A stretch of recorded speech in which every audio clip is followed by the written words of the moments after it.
Aksi unjuk rasa dari berbagai elemen masyarakat Karawang, Jawa Barat ini berlangsung ricuh. Ratusan pengunjuk rasa yang menolak adanya penambangan serta banyaknya jalan yang rusak di wilayah ini mengamuk. Warga awalnya melakukan aksi orasi dan aksi membakar ban di pintu gerbang pabrik semen Garuda. Namun, aksi berlangsung ricuh dan makin beringas.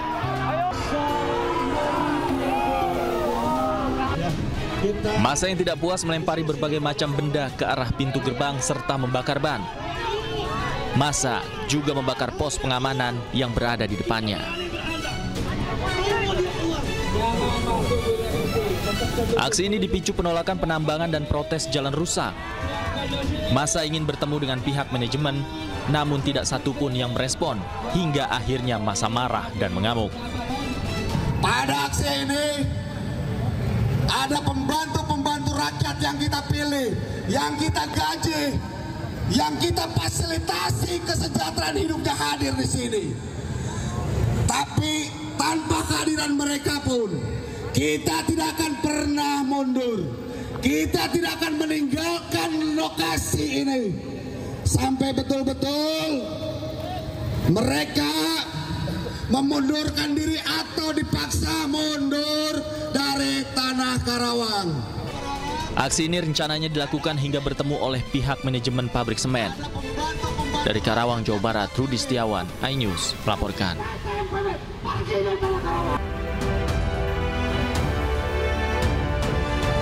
Halo, selamat sore pemirsa, demikian tadi berita pilihan iNews Sore bersama saya Diandra Mukni. Kita awali iNews Sore hari ini dengan informasi. Kericuhan terjadi menjelang dimulainya sidang dengan terdakwa Sekjen PDIP Hasto Kristianto di Pengadilan Tindak Pidana Korupsi Jakarta Pusat. Kericuhan dipicu tudingan dari pihak Hasto yang menyebut adanya sejumlah orang yang diduga penyusup di tengah simpatisan yang hadir.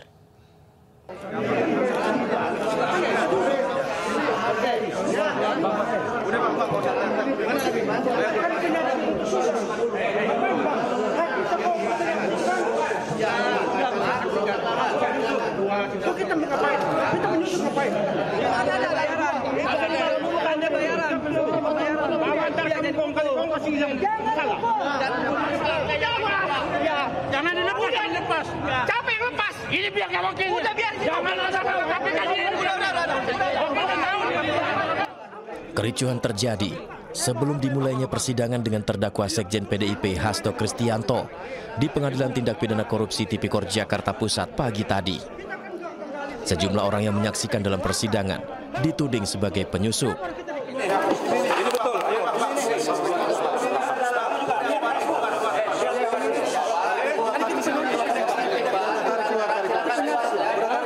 Namun orang-orang tersebut menolak disebut penyusup dan melawan. Mengapa mereka dilarang menyaksikan persidangan? Kali sidang, kenapa harus kita dikeluarkan? Kenapa harus kita dikeluarkan? Mas Wiranto kena tusuk, apalagi sekjen kami. Apa yang kita tusuk juga? Apa yang kita tusukkan sini? Kenapa identitas? Kenapa identitas? Kita menyaksikan sidang. Kenapa identitasnya? Tudingan dari pihak Hasto menyebut adanya sejumlah orang yang diduga sebagai penyusup di tengah simpatisan yang hadir di dalam ruang sidang. Guna menghindari aksi yang tak diinginkan, mereka pun kemudian langsung digiring keluar.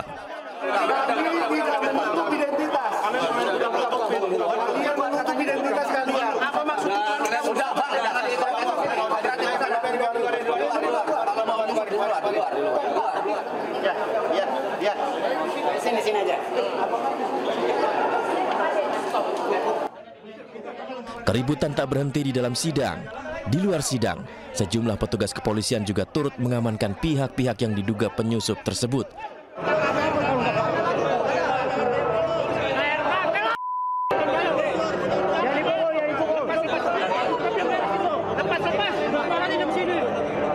Bahwa sidang Hasto Kristianto ini adalah sidang yang terbuka.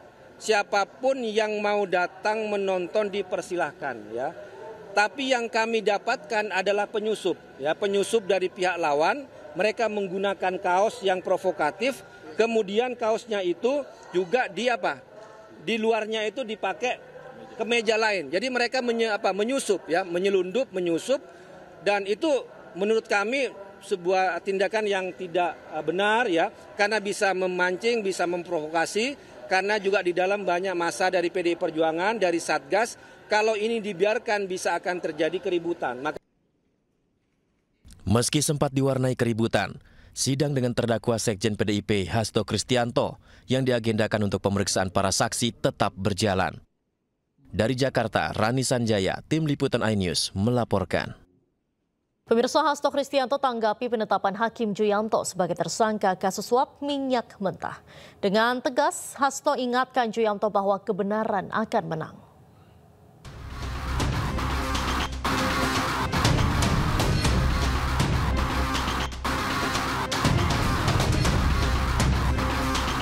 Sekjen PDI Perjuangan Hasto Kristianto menanggapi penetapan Hakim Pengadilan Negeri Jakarta Selatan Juyanto sebagai tersangka oleh Kejaksaan Agung atas kasus suap ekspor minyak mentah beberapa waktu yang lalu. Hasto menanggapi hal itu lantaran Hakim Juyanto pernah menjadi hakim yang mengadili permohonan pra-peradilan Hasto di Pengadilan Negeri Jakarta Selatan. Hasto mengingatkan bahwa Satyam Eva Jayate kebenaran akan mencari jalannya sendiri, sebagaimana yang terjadi pada Hakim Juyanto yang telah bertindak tidak adil pada sidang pra-peradilan Hasto. Komentar Hasto ditulis pada secari kertas yang dibacakan oleh politisi PDI Perjuangan Guntur Romli. Kemudian Sekjen PDI Perjuangan mengingatkan kebenaran akan mencari jalannya sendiri. Sebagaimana yang terjadi dengan Ketua PN Jakarta Selatan dan Hakim Juyanto yang telah bertindak tidak adil pada pra-peradilan Hasto Kristianto kini ditangkap oleh Kejaksaan atas kasus suap ya. Dan ini menunjukkan kebenaran akan mencari jalannya sendiri Satyam Eva Jayate, bahwa kebenaran itu akan menang. Demikian, wassalamualaikum warahmatullahi wabarakatuh. Merdeka! Merdeka! Gus, itu kan tadi poin terakhir. Kami akan menelusuri, Mbak ya. Karena ini kan Juyanto ini saat ini tersangka dan sudah ditangkap atas kasus suap, dan kami juga mendapatkan informasi bahwa Juyanto ini di bawah tekanan ketika memutuskan pra-peradilan Mas Hasto Kristianto. Jadi kami menemukan dugaan intervensi dari Hakim MA berinisial Y ya. Dan ini sedang kami persiapkan untuk melakukan laporan ke Komisi Yudisial ya. Kami akan menempuh jalur-jalur hukum, meskipun keputusan itu tidak bisa diubah, tapi publik harus tahu bahwa ada proses pengadilan yang tidak jujur, ada intervensi, ada kepentingan ya, dan itu yang harus dibuka kepada publik bahwa Hasto Kristianto sejak awal memang sudah menjadi target dari operasi politik gitu.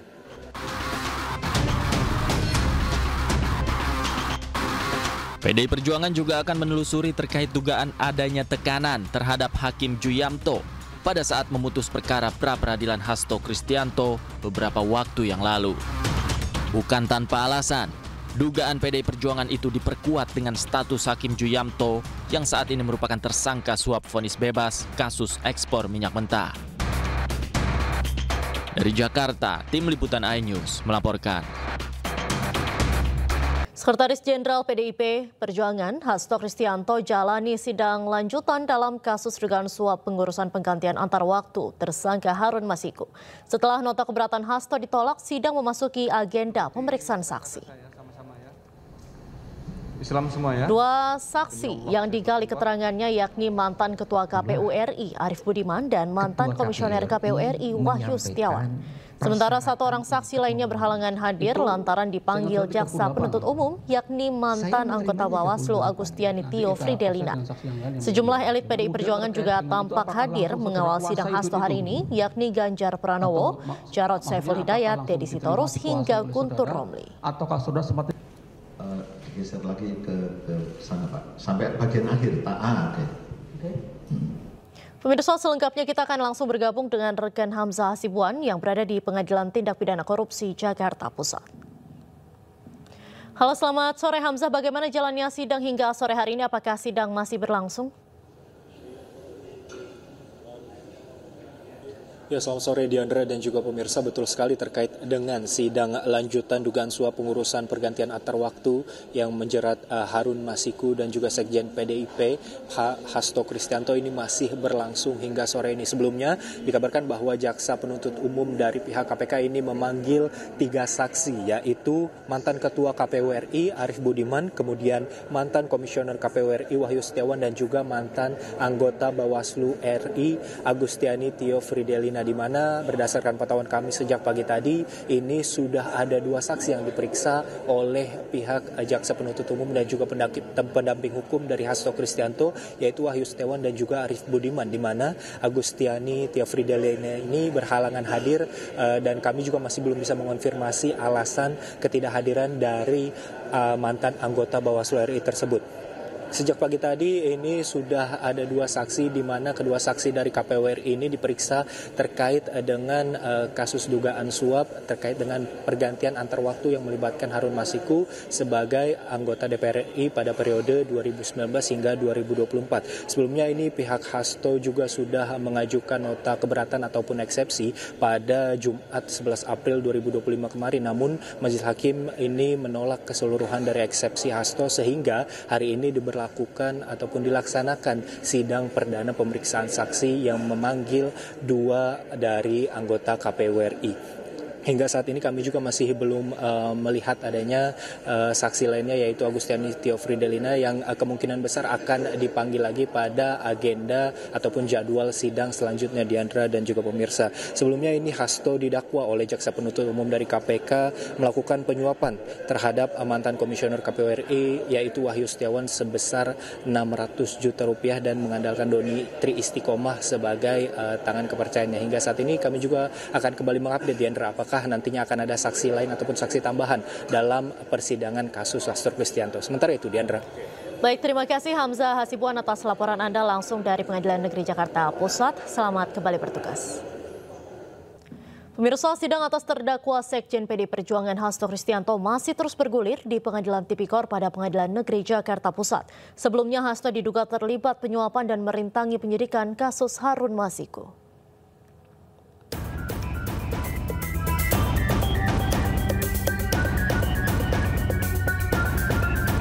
KPK menetapkan Sekjen PDI Perjuangan Hasto Kristianto sebagai tersangka dalam kasus suap pergantian antar waktu Harun Masiku.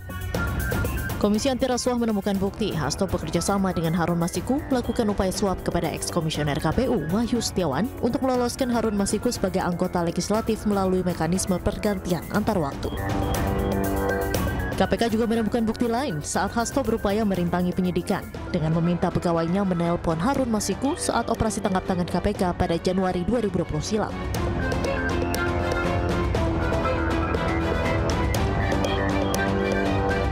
Usai ditetapkan sebagai tersangka, Hasto mengajukan gugatan pra-peradilan ke Pengadilan Negeri Jakarta Selatan. Meski gugatan tersebut telah masuk, Komisi Pemberantasan Korupsi resmi menahan Hasto Kristianto pada 20 Februari 2025 usai diperiksa selama kurang lebih 7 jam.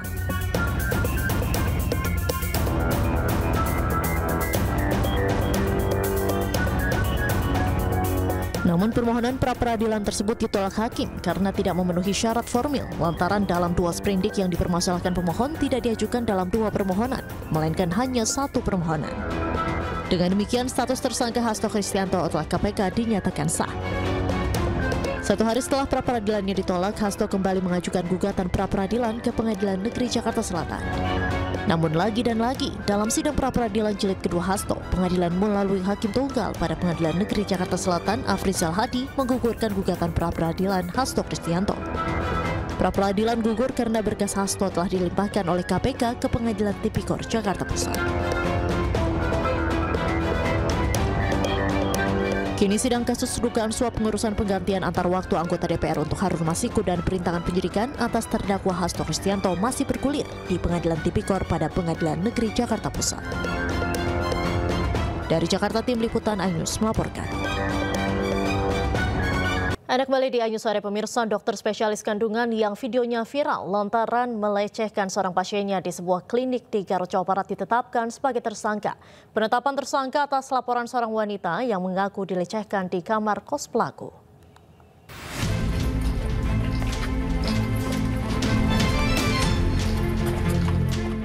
Dokter spesialis kandungan berinisial MSF ditetapkan sebagai tersangka kasus pelecehan seksual seorang pasiennya. Kendati demikian, penetapan tersangka ini bukan kasus pelecehan seksual yang videonya tengah viral saat ini. Polisi menyebut penetapan tersangka atas laporan seorang wanita berusia 24 tahun yang mengaku dilecehkan di rumah orang tuanya serta di kamar kos tersangka. Korban pun akhirnya melapor pada 15 April lalu. Korban ya, selesai korban melaksanakan pemeriksaan, kemudian akan pergi kembali ke rumahnya karena pada saat datang itu yang bersangkutan ke rumah korban itu menggunakan ojek online. Kemudian tersangka ini akan pulang dan meminta untuk diantarkan ke kos-kosan si tersangka ini. Ya. Kemudian sesampainya di kos-kosan, korban hendak membayar jasa suntik vaksin donor secara tunai, tetapi tersangka menolak dan alasan malu ada yang melihat dan minta membayar di dalam kamar kos. Nah, ketika di dalam kamar kos ini tersangka secara paksa meraba-raba bagian tertentu dan bagian tertentu lainnya dalam baju sehingga kuat melakukan perlawanan.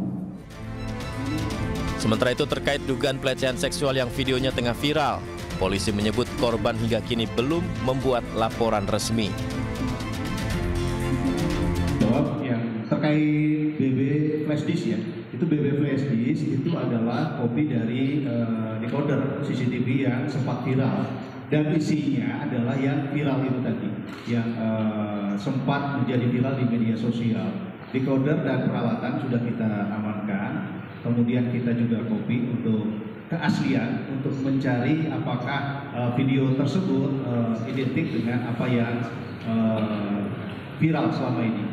Kemudian tentu isinya itu terkait yang viral antara korban dan pelaku, yang dimana salah satu korban sampai saat ini kami masih komunikasikan secara intens dan kami menghimbau untuk beliau dapat membuat laporan secara tertulis ke kepolisian agar proses permasalahan dan proses penyidikan bisa tuntas.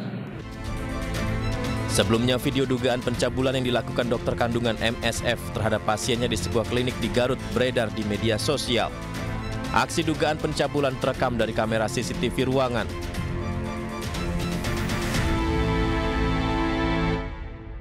Pemirsa, korban dugaan pelecehan dokter kandungan di Kabupaten Garut, Jawa Barat bertambah 2 orang.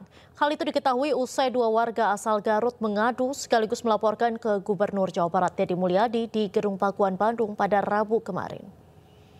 Hari ini kami menangani 2 korban bukan atau berbeda dari korban yang viral, tapi oleh dokter yang sama, di klinik yang sama.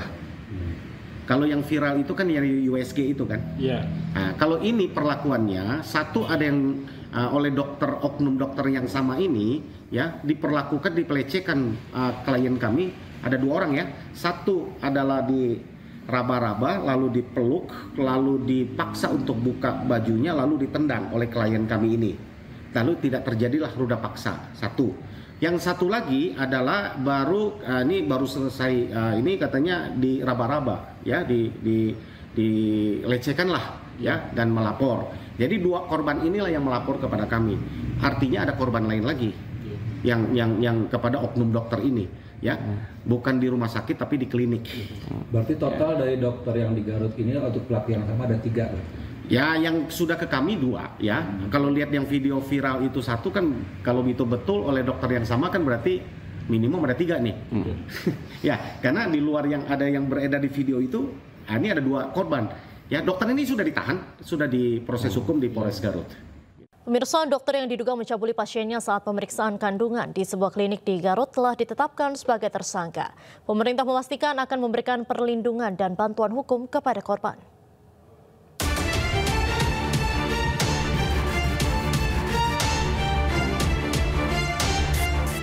Dokter yang diduga melakukan pelecehan terhadap pasiennya saat pemeriksaan kandungan berhasil ditangkap jajaran Polres Garut, Jawa Barat. Pelaku pun langsung diperiksa intensif oleh Unit Perlindungan Perempuan dan Anak Satreskrim Polres Garut. Diketahui ada 2 korban yang sudah melaporkan perbuatan pelaku. Polres Garut hingga kini terus membuka posko pengaduan dan meminta masyarakat yang menjadi korban untuk melapor. Pemerintah pun akan terus memberikan perlindungan dan bantuan hukum kepada korban. Berkoordinasi juga dengan unit P3A kami yang berada di sana, sudah sejauh mana yang dilakukan, kemudian upaya yang bisa kita lakukan paling cepat adalah melakukan perlindungan terhadap korban, apa yang dibutuhkan, pemulihan psikologisnya dan sebagainya. Kalaupun perlu bantuan hukum, kami bisa membantu mengkoordinasikan, tetapi itu sebetulnya bukan wilayah kami, tapi akan membantu. Sementara itu, anggota Komisi 8 DPR RI Atalia Praratya menyampaikan bahwa DPR berupaya agar korban bisa mendapatkan hak-haknya. Ia pun menambahkan pembenahan sistem harus segera dilakukan. Penting adalah bagaimana sebagai anggota DPR kita mendorong agar supaya masyarakat memahami terkait dengan regulasi yang ada. Penguatan terkait dengan regulasi tentu tidak hanya dilakukan oleh bidang kami ya di Komisi 8, karena kami ini fokus kepada pelindungan perempuan dan anak. Jadi artinya ketika terjadi korban seperti ini, tentu kita akan berupaya sedemikian rupa untuk melakukan pendekatan dan upaya agar supaya mereka bisa mendapatkan hak-haknya sebagai korban begitu ya. Nah, tetapi yang paling penting adalah bagaimana sistem ini bisa diperbaiki. Sistem ini karena yang mencuat akhir-akhir ini adalah terkait dengan profesi dokter spesialis ya, secara khusus itu saya sebutkan begitu ya.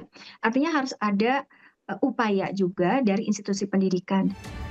Sebelumnya, video dugaan pencabulan yang dilakukan oleh oknum dokter kandungan terhadap pasiennya beredar viral di Garut. Aksi dugaan pencabulan terekam dari kamera CCTV ruangan. Saat ini pelaku sudah tidak bertugas di klinik tersebut. Video pun diduga direkam pada tahun 2024 lalu. Tim Liputan iNews melaporkan. Pemirsa, Wakil Menteri Kesehatan Dante Saxono Harbuono mengecam keras aksi pelecehan seksual yang dilakukan oleh sejumlah oknum dokter. Kemenkes pun akan memberikan sanksi berat bagi pelaku, diantaranya dengan mencabut surat izin praktek. Itu mencederai sumpah dokter. Sumpah dokter kan memberikan pelayanan. Dari zaman dulu saya juga dokter, saya juga belajar kedokteran.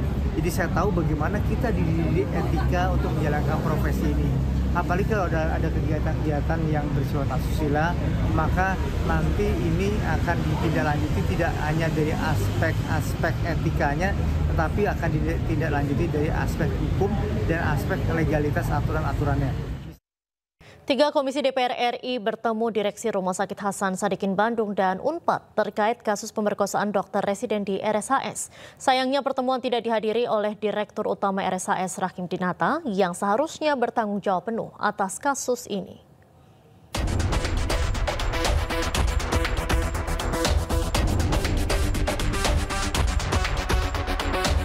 Empat perwakilan DPR RI yang hadir antara lain Atalia Praratya dari Komisi 8, Meli Guslau dari Komisi 10, Selika Nurahadiana dan Neti Prasetyani dari Komisi 9.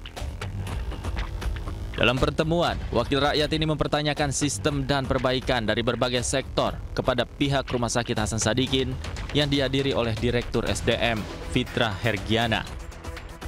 Namun saat ini baik Komisi 8, 9, dan Komisi 10 DPR lebih fokus untuk mendorong perbaikan sistem, mulai dari pendidikan, layanan kesehatan, hingga sistem perlindungan bagi perempuan dan anak. Kami semua sangat sepakat akan yang paling didorong itu adalah memperbaiki sistem, baik itu sistem pendidikan, sistem termasuk pelayanan kesehatan, gitu ya, termasuk juga sistem perlindungan untuk perempuan dan anaknya. Gitu. Nah, jadi hal-hal seperti itu ternyata banyak sekali tadi panjang dan nampaknya ini harus menjadi perhatian kami semua sebagai perwakilan aspirasi masyarakat begitu ya yang ada di khususnya di wilayah Jawa Barat. Jadi kalau ditanya apa ininya ya kita belum bisa menjawab, baru bisa menginventarisasi nanti tanggal 17 pembukaan masa sidang. Tentu saja kita akan membincangkan ya dengan pimpinan komisi masing-masing dan juga jika diperlukan akan mengundang rapat kerja, rapat dengar pendapat mitra-mitra yang terkait. Skema kolaborasi ini diharapkan bisa mewakili apa yang menjadi harapan masyarakat luas agar kasus serupa tidak kembali terjadi. Sebelumnya Polda Jawa Barat telah menetapkan tersangka terhadap Priguna Anugrah Pratama, dokter residen peserta PPDS yang diduga memperkosa seorang keluarga pasien di Rumah Sakit Hasan Sadikin Bandung. Korban diperkosa dalam keadaan tidak sadar setelah disuntik bius oleh tersangka. Atas perbuatannya, tersangka dijerat Undang-Undang Tindak Pidana Kekerasan Seksual dengan ancaman hukuman penjara paling lama 12 tahun. Dari Bandung, Jawa Barat, Billy Maulana, iNews melaporkan. Anda kembali di iNews Sore, pemirsa. Suami Lisa Mariana angkat bicara terkait kekisruhan ayah biologis anak Lisa Mariana. Suami Lisa membantah bahwa anak Lisa adalah anak dari Ridwan Kamil. Melalui kuasa hukumnya, suami Lisa Mariana, Revelino Tuase, mengatakan bahwa kliennya merupakan ayah kandung dari anak berinisial CA yang disebut Lisa sebagai anak Ridwan Kamil.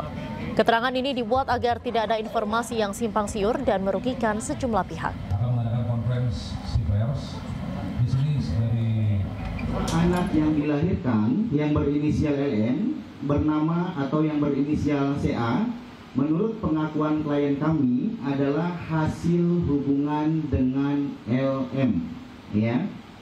Klien kami atau yang biasa dipanggil Ino sangat yakin dan memastikan dirinya 100% sebagai ayah kandung dari balita yang berinisial CA yang selama ini diklaim sebagai anak Ridwan Kamil oleh Lisa Mariana. Perkenalan klien kami dan LM terjadi pada awal tahun 2021 di kafe milik klien kami sendiri di Pamulang, Tangerang Selatan.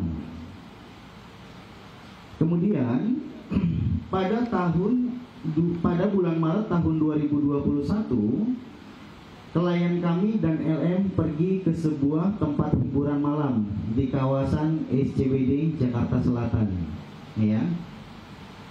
Kemudian dalam kondisi mabuk, klien kami dan LM menginap di sebuah hotel yang berada di Sentul, Kabupaten Bogor.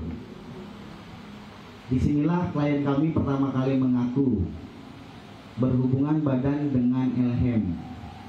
Jadi pertama kali klien kami berhubungan badan dengan LM itu di tahun 2021 bulan Maret, ya. Kemudian pada Mei 2021 LM memberi kabar bahwa dia sedang hamil dengan usia kandungan 1 bulan, ya. Dan ia menyebutkan bahwa bayi yang dikandungnya merupakan anak daripada klien kami, ya. LM meminta kepada klien kami untuk mendampingi selama masa kehamilannya. Dan klien kami sempat mendatangi LM yang sedang berada di rumah temannya yang tinggal di kawasan Pondok Cabe. Kepada klien kami, LM ingin ditemui karena sedang ngidam dan beralasan hal tersebut adalah keinginan sang bayi untuk bertemu ayahnya, ya. Beberapa waktu kemudian, klien kami bersama seorang temannya yaitu yang bernama Berniko Ponto sedang berada di daerah Renijaya, Pamulang, Tangerang Selatan, kembali bertemu dengan LM, ya. Saudari LM ini kembali menegaskan bahwa bayi yang berinisial CA adalah anaknya daripada klien kami yaitu Revelino Tuase. Terima kasih Anda masih menyaksikan iNews Sore bersama saya Diandra Mukni. Pemirsa, jagat maya dihebohkan dengan cerita pilu mantan pemain Oriental Sirkus Indonesia. Salah satunya bercerita dirinya kerap disiksa dan dipukul dalam latihan akrobatik hingga akhirnya mengalami patah tulang belakang. Mereka telah melaporkan dugaan penganiayaan yang dilakukan oleh manajemen sirkus kepada Kementerian HAM. Itu saya main terapis akrobatik di udara itu, saya jatuh pada saat siung. Ternyata saya patah tulang belakang. Saya disetrumin, Pak. Di badan saya, kami saya disetrumin sampai saya jatuh lemes. Akhirnya dipasung, Pak, selama 2 minggu. Kisah pilu diceritakan oleh sejumlah mantan pemain Oriental Sirkus Indonesia Taman Safari Indonesia saat bertemu dengan Wakil Menteri HAM, Mugianto di kantor Kementerian HAM. Salah satunya adalah Ida. Ia bergabung dengan Oriental Sirkus Indonesia karena dibawa orang tuanya sejak usia 5 tahun pada tahun 1976. Ida bercerita dirinya kerap disiksa dan dipukul dalam latihan akrobatik. hingga akhirnya mengalami patah tulang belakang. Seperti dipukulin gitu, dipukulin kalau ada salah apa sedikit dipukul gitu. Tahun 76 itu Ibu Ida umur berapa, Bu? Sekitar 5 tahun, sekitar kurang lebih. Nah, terus pada tahun 89 akhir, pada saat itu saya main terapis akrobatik udara itu, saya jatuh pada saat siu tahun 89. Nah, setelah saya jatuh itu, saya nggak langsung dibawa ke rumah sakit. Jadi saya masih istilahnya cuma dirawat di dalam, cukup lama lah di situ saya jerat. Karena mereka juga nggak tahu saya kenapa, pokoknya ini saya cuma dibantu dipijit sama teman gitu ya. Jadi sementara itu melalui Wakil Menteri HAM, pihaknya akan koordinasi dengan pihak terkait yang diduga terlibat dalam tindak kekerasan. Statement langsung dari mereka yang menjadi korban dari peristiwa peristiwa kekerasan yang bisa jadi peristiwa pelanggaran hak asasi manusia. Jadi kami dengarkan dari mereka ada kemungkinan banyak sekali tindak pidana yang terjadi di sana, banyak kekerasannya. Ada aspek-aspek yang penting juga yang mungkin orang tidak pikirkan, itu soal identitas mereka. Jika terbukti ada indikasi pelanggaran HAM yang dilakukan pihak Taman Safari, Kementerian HAM berjanji akan menindaklanjuti sesuai dengan hukum yang berlaku. Tim Liputan iNews melaporkan. Pemirsa, pihak manajemen Taman Safari Indonesia melalui akun resminya merespon kasus dugaan eksploitasi mantan pemain sirkus. Pihak Taman Safari Indonesia menyatakan tidak memiliki hubungan bisnis ataupun hukum dengan para mantan pemain sirkus yang bersuara mengenai kekerasan dan eksploitasi.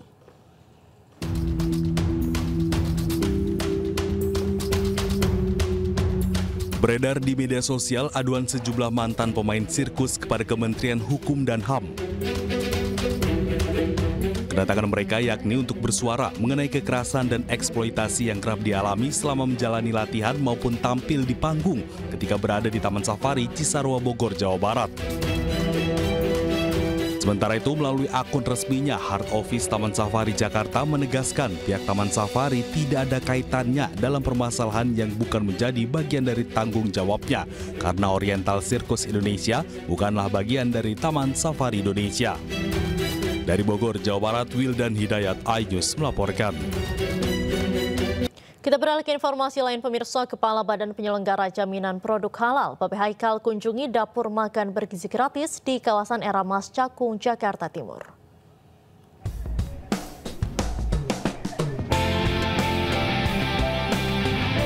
Haikal Hasan yang biasa dikenal Babe Haikal mengunjungi dapur Satuan Pelayanan Pemenuhan Gizi atau SPPG di kawasan Cakung, Jakarta Timur. Dalam kunjungannya, Babe Haikal meninjau proses pengemasan dan kelayakan dari menu makanan. Detasemen Polisi Militer 2 Lampung menggelar rekonstruksi kasus penembakan 3 polisi saat menggerebek judi sabung ayam di Kabupaten Waikanan. Dari rekonstruksi terungkap oknum anggota TNI Kopda Basarsyah yang telah dijadikan tersangka melakukan penembakan menggunakan senjata laras panjang yang dibawa dari rumah.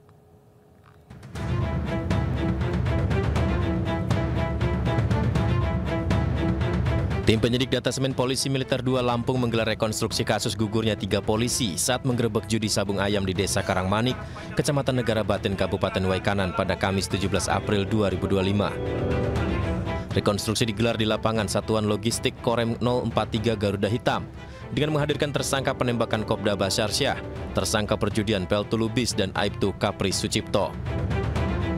Total adegan yang direka ulang mencapai 71 adegan, mulai dari tersangka berangkat dari rumah hingga tersangka membuang senjata api di dekat rawa-rawa.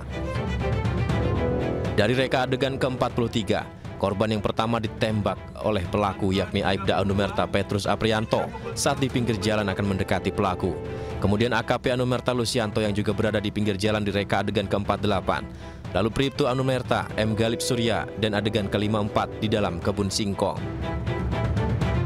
Sementara usai rekonstruksi, kuasa hukum keluarga para korban menyatakan tidak puas atas rekonstruksi yang dilakukan. Sebab awalnya adegan yang diperagakan sebanyak 80 adegan, namun berubah menjadi 71 adegan. Pihak kuasa hukum menegaskan akan terus mengejar pembuktian tersangka dan meminta Denpom terbuka ke pihak keluarga dan kuasa hukum korban. Jujur ya, hari ini kami mewakili dari keluarga korban merasa tidak puas atas rekonstruksi yang dilaksanakan oleh Denpom hari ini, dan kami berharap Denpom terbuka kepada kami selaku kuasa hukum. Kami akan kejar pembuktian tersebut bahwa pelaku memang melakukan 340 bukan 338. Ini 340-nya nggak ada sama sekali. Dalam rekonstruksi ini terungkap Kopda Basarsyah telah membawa senjata api laras panjang dari rumah menuju arena judi Sabung Ayam. Aksi penembakan dilakukan pelaku saat digerebek anggota Polres Waikanan dan Polsek Negara Batin. Dari Bandar Lampung, Andres Afandi, iNews melaporkan. Ke informasi berikutnya, pemirsa, Presiden Prabowo Subianto menunjuk Menteri Sekretaris Negara atau Mensesnek Prasetyo Hadi sebagai salah satu juru bicara Presiden.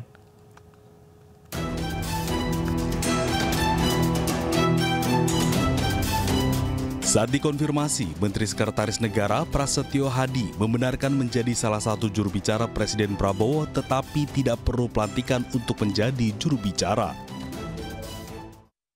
Apakah Mas Pras sudah dilantik jadi ini juru bicara Presiden Mas yang resmi Mas untuk ke depannya? Siapa? Jenengan Mas Prasetyo. Enggak perlu dilantik, kita semua ya, diharapkan menjadi juru bicara, ya terutama kalau saya itu kan karena posisi sebagai Mensesnek kan diminta juga untuk ikut aktif kan gitu. Oh, okay. Itu yang bedanya dengan PCO Mas ya?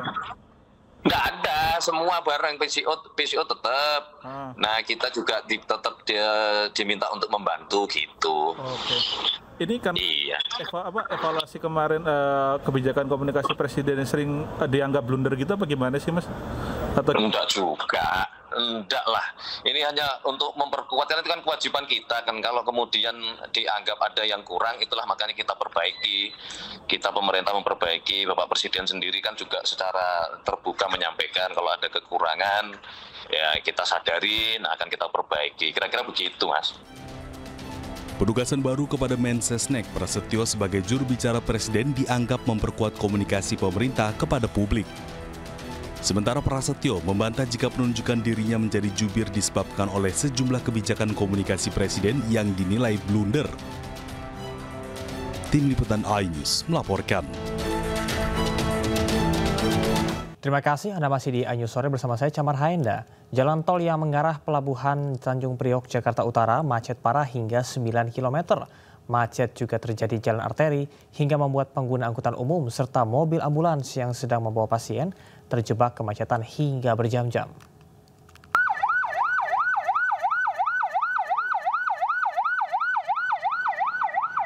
Ini pasien kita Pak. Ya, untung dia kuat. Sebuah mobil ambulans yang sedang membawa pasien terjebak kemacetan hingga berjam-jam di Jalan Yosudarso mengarah Pelabuhan Tanjung Priok. Beruntung tidak terjadi hal-hal yang tidak diinginkan karena pasien dibantu oksigen. Ya pasien untung ada oksigen, kita kasih oksigen. Ya komplikasi, ada gula, kolesterol. Ini berarti kemacetan terparah ya Pak ya? Iya. Oke, harapannya seperti apa? Kemungkinan harus lebih diperhatikan lagi lah keluar masuk tol. Karena unit kita ambulan bawa pasien nggak bisa, namanya keadaan macet total, berhenti total, kita nggak bisa. Tidak hanya di jalan arteri, kemacetan parah juga terjadi di jalan tol akses Tanjung Priok sejak Kamis dini hari. Bahkan kemacetan yang terjadi di jalan tol mencapai 9 km. Kemacetan ini membuat aktivitas warga terganggu. Jarak tempuh perjalanan angkutan umum yang harusnya singkat molor hingga berjam-jam. Saya tadi berangkat dari 7:30 sampai sini sekitar jam 9-an. Itu dari mana Mbak 7:30 tadi? Dari arah Rawasari, Kayu Putih. Nah itu biasanya berapa jam sih kalau nggak macet dan kalau macet berapa tadi? Biasanya 40 menit udah nyampe, tapi sekarang udah lebih 1,5 jaman. Ini menurut Anda sering lewat ini ya, ini macet terparah seperti apa yang Mbak rasain? Ini yang paling terparah. Kemacetan parah ini diduga akibat adanya peningkatan aktivitas bongkar muat di Pelabuhan Tanjung Priok. Dari Jakarta, Sofyan Firdaus, iNews melaporkan. Pemirsa, kita akan simak bersama pernyataan dari Hasto Kristianto di Pengadilan Tipikor Jakarta. Tahun 2025 ternyata dia diminta untuk membaca keterangan-keterangan dia sebelumnya, 5 tahun sebelumnya, dan di print ulang, kemudian ditandatangani. Sehingga disitulah mengabaikan dari fakta-fakta hukum yang ada di persidangan. Itu keterangan dari saya. Terima kasih. Silakan, Mas Febri. Ya teman-teman, perlu kita sampaikan, kita perlu pertebal lagi ya, sampaikan kepada publik bahwa uang 400 juta tadi berdasarkan fakta persidangan. Pertama, Saudara Wahyu menyampaikan tidak mengetahui sumber dana tersebut dari mana. Kedua, saya menanyakan, saya menyesuaikan dengan putusan 28 tahun 2020 bahwa di dalam petikan putusan dalam pertimbangan uang 400 juta tersebut dari Harun Masiku. Dan saudara saksi mengiyakan. Artinya apa? Suap tidak ada buktinya. 400 juta tersebut dari Harun Masiku.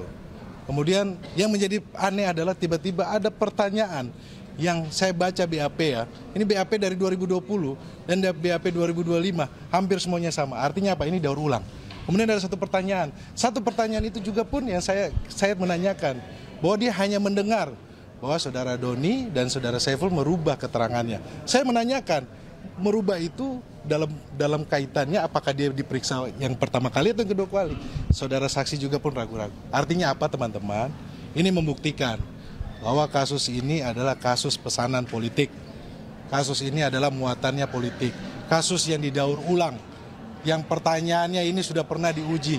Dan BAP-BAP-nya sama seperti 2020. Hanya satu pertanyaan saja itu yang terkait dengan mendengar. Dan itu juga pun tidak ada bukti yang lainnya. Saya menanyakan, ada nggak CCTV bukti untuk mendukung? Tidak ada. Ada nggak keterangan saksi dan lain? Tidak ada. Jadi ya sidang hari ini membuktikan bahwa kasus ini dipaksakan dan ini ada politisasi hukum. Dan ini adalah politisasi politik dan hukum karena kasus ini adalah kasus politik dan Mas Hasto adalah tahanan politik. Itu saja dari saya, mungkin Mas Febri atau... Ya, terima kasih. Pertama, kita semua bersyukur ya, sampai dengan sekitar pukul 6 sore ini sidang selesai dengan baik. Jadi kita bersyukur dan wajar kalau kami kemudian sampaikan terima kasih dan apresiasi pada majelis hakim yang memimpin sidang dengan cukup baik. Itu yang pertama yang perlu saya sampaikan. Yang kedua, ini persidangan pertama untuk pembuktian, untuk masuk pada pengujian perkara pokoknya. Ada banyak hal yang positif yang kami catat hari ini, namun kami juga perlu mengingatkan pada kita semua bahwa kalau ini sebuah perjalanan, ini baru langkah-langkah awal dari sebuah perjalanan yang pasti tidak pendek. Kita butuh perjalanan yang cukup panjang, butuh energi yang banyak dan nafas panjang. Karena itulah setiap persidangan kami akan meneliti, melihat secara detail satu persatu apakah keterangan saksi yang ada di BAP itu betul-betul fakta. Kalau keterangan itu fakta, tentu dia bisa diuji dengan fakta yang lain dan bukti yang lain. Kalau itu fakta, maka kita bisa menerima. Tapi kalau fakta itu kemudian dicampur adukan dengan opini, dengan pendapat, apalagi dengan asumsi, tentu saja proses peradilan kita seharusnya mengabaikan hal-hal yang bersifat asumsi dari saksi-saksi. Karena itulah kalau tadi kita simak baik-baik, kami melihat secara sedetail mungkin mana yang sebenarnya fakta, mana yang sebenarnya asumsi. Dan kita lihat para saksi tadi juga mengakui secara terbuka kalau ini fakta, kalau ini asumsi. Apa yang bisa disimpulkan dari fakta terkait dengan peran dari Pak Hasto Kristianto? Dari fakta yang bisa kita simpulkan, peran Pak Hasto adalah peran sebagai Sekjen PDI Perjuangan yang dilakukan secara sah dan bukan hal yang melawan hukum. Apa itu? Yang pertama terkait dengan pengajuan judicial review ke Mahkamah Agung yang putusannya putusan 57 dan ada putusannya yang secara konkret sebenarnya menyebutkan seperti yang tadi disampaikan. Dan yang kedua, menyurati KPU. Jadi menyurati KPU itu bukan untuk pribadi orang tertentu, bukan. Tadi saksi Wahyu juga mengatakan itu kepentingan peserta pemilu, yaitu partai politik. Jadi PDIP menyurati KPU itu adalah dalam konteks bukan kepentingan pribadi, melainkan kalau kita lihat buktinya tadi adalah perihalnya adalah untuk meminta KPU melaksanakan putusan Mahkamah Agung dan untuk meminta KPU melaksanakan fatwa Mahkamah Agung. Itu perbuatan yang sah. Kalau perbuatan yang seperti ini kemudian ditarik-tarik ke pidana, lalu apa gunanya konstitusi yang memberikan hak pada setiap orang, organisasi, atau bahkan partai politik untuk mengajukan upaya hukum? Ini hak konstitusional yang dijalankan, upaya yang sah secara hukum. Dan kalau kita lihat lagi terkait dengan peristiwa suapnya, tegas sekali dikatakan bahwa tidak ada bukti yang mendukung atau yang dimiliki oleh saudara Wahyu terkait dengan sumber dana itu dari Pak Hasto. Bahkan ditegaskan tadi ada asumsi-asumsi atau pendapat-pendapat yang tidak didasarkan fakta-fakta yang kuat. Dan juga tentu saja proses persidangan hari ini tidak mungkin bisa dipisahkan dari proses yang berjalan tahun 2019, tahun 2020 terhadap 3 orang terdakwa, yaitu Wahyu Setiawan, Agustiani Tio, dan juga Saiful Bahri. Karena ini adalah satu kesatuan. Tidak mungkin dalam satu perkara besar kemudian ada pertentangan satu dengan yang lainnya.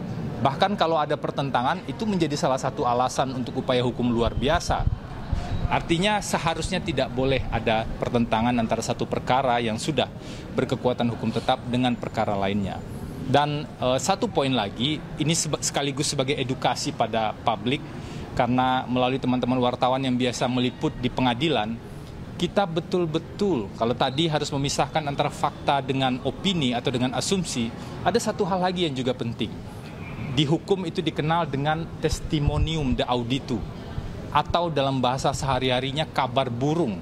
Testimonium de auditu atau kabar burung, atau ketika seseorang itu mendengar dari orang lain, itu tidak bisa digunakan sebagai bukti dalam hukum acara pidana kita. Jadi jangan sampai hal-hal seperti kabar burung atau testimonium de auditu itu kemudian diolah sedemikian rupa untuk menuduh orang-orang tertentu. Apa yang disampaikan oleh saudara Wahyu tadi sebagai saksi terkait dia mendengar ada orang lain yang berbicara, itu masuk kategori testimonium de auditu menurut kami, dan seharusnya itu tidak bisa digunakan. Itu saja, terima kasih.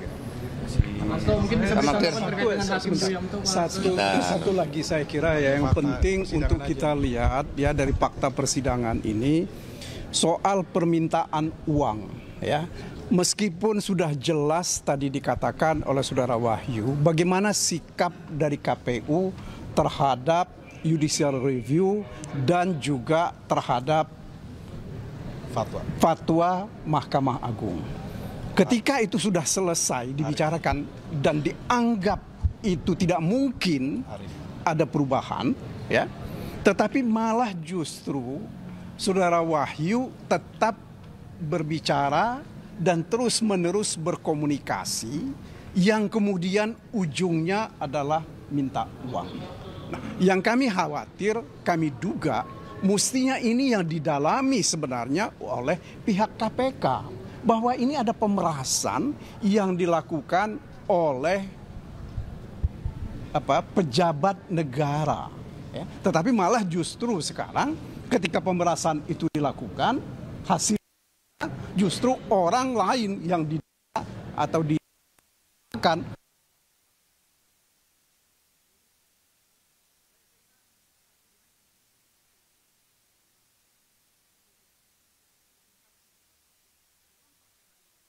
itu ada satu penerimaan dia juga dari Domingus Mandacanu ya. dari Gubernur Papua Barat. Artinya apa? Ini kelakuannya ini, ya, itu. KPK tidak pernah periksa. Akan tetapi sayangnya terhadap penerimaan ini hanya kita baca di putusan pengadilan. Orang yang memberikan uang itu tidak pernah diperiksa dan tidak dihadirkan di pengadilan. Nah ini apa? Ya, ini adalah tanda-tandanya bahwa memang perkara ini adalah perkara bukan tebang pilih, dipilih untuk ditebang. Ya. Jadi hanya orang tertentu yang dipilih kemudian ditebang. Nah inilah yang terjadi sekarang. Itu yang harus kita sesalkan. Apalagi kalau saudara-saudara dari awal tadi saksi yang dihadirkan ini bicara diperiksa untuk obstruction of justice. Tetapi tidak ada pengetahuan mereka dan tidak ada relevansi keterangan mereka dengan obstruction of justice. Ini betul-betul rekayasa, ya, rekayasa politik untuk menghukum Pak Hasto. Ini yang kita sesalkan. Saya kira begitu, terima kasih. Ya, cukup ya. Sorry, satu tambahan. Nanti Pak Hasto duluan. Biar Pak Hasto jalan dulu. Ya, saya harus duluan ya. Oke, iya. Ya, silakan. Bung Febri, silakan. Sampaikan. Satu aja ya. Jadi teman-teman, tadi ada satu fakta yang penting juga dari keterangan Pak Arief Budiman ya, mantan ketua KPU, bahwa Harun Masiku pernah menemui beliau. Dan ketika Harun Masiku menemui beliau, tadi satu fakta terungkap bahwa Harun Masiku jalan sendiri. Karena dikonfirmasi oleh PH, pertemuan dengan Harun Masiku sama sekali tidak menyebut bahwa ia disuruh terdakwa sudah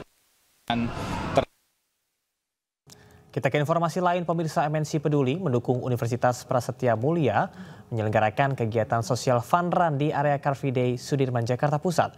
Acara ini digelar dalam rangka memperingati Hari Kesehatan Dunia yang jatuh setiap tanggal 7 April.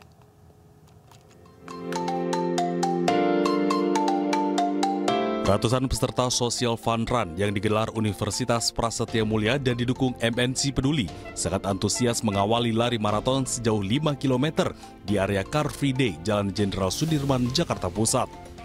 Acara bertajuk Miles for Miracles ini mengajak ratusan peserta untuk berlari menjaga kesehatan sambil berdonasi yang akan disalurkan kepada yayasan yang memberikan perawatan kepada pasien kanker dan keluarga menengah ke bawah. Menggalang-galang dana untuk anak-anak yang membutuhkan di Rachel House yang sedang menderita kanker. Saya sangat senang atas antusias yang luar biasa sekali dari para pelari yang langkah mereka dapat disalurkan ke dana untuk anak-anak di Rachel House. Hasil dari acara Miles for Miracle ini didedikasikan untuk membantu pelayanan anak-anak di Rachel House. Mereka yang hidup dengan kanker dan HIV dan berasal dari keluarga prasejahtera. Kami sangat berterima kasih atas acara di tahun ini dan kami berharap agar semakin banyak anak-anak yang bisa terbantu dan didampingi untuk berjuang melawan penyakit serius yang mereka derita. Pada kesempatan ini, MNC Peduli juga turut menyerahkan bantuan secara simbolis berupa ratusan ribu masker untuk digunakan para pejuang kanker dan masyarakat umum dalam melindungi diri dari penyakit dan polusi. Ini merupakan kontribusi daripada MNC Peduli dalam memperingati Hari Kesehatan Dunia. Dan kita juga sangat bersyukur dan berterima kasih kepada para peserta yang sangat antusias. Hasil daripada penggalangan dana ini akan kita salurkan untuk membantu saudara-saudara kita para pejuang kanker. Mengapresiasi kegiatan ini yang udah perhatian sama dunia kesehatan Indonesia, khususnya di bulan April ini karena ada Hari Kesehatan Dunia. Selain lari sambil berdonasi, para peserta juga mendapatkan edukasi melalui talk show kesehatan yang disampaikan oleh para ahli dan ikut serta dalam kegiatan senam Zumba sebagai penutup acara. Dari Jakarta, Jen Cahyani, Yudi Richard, iNews melaporkan.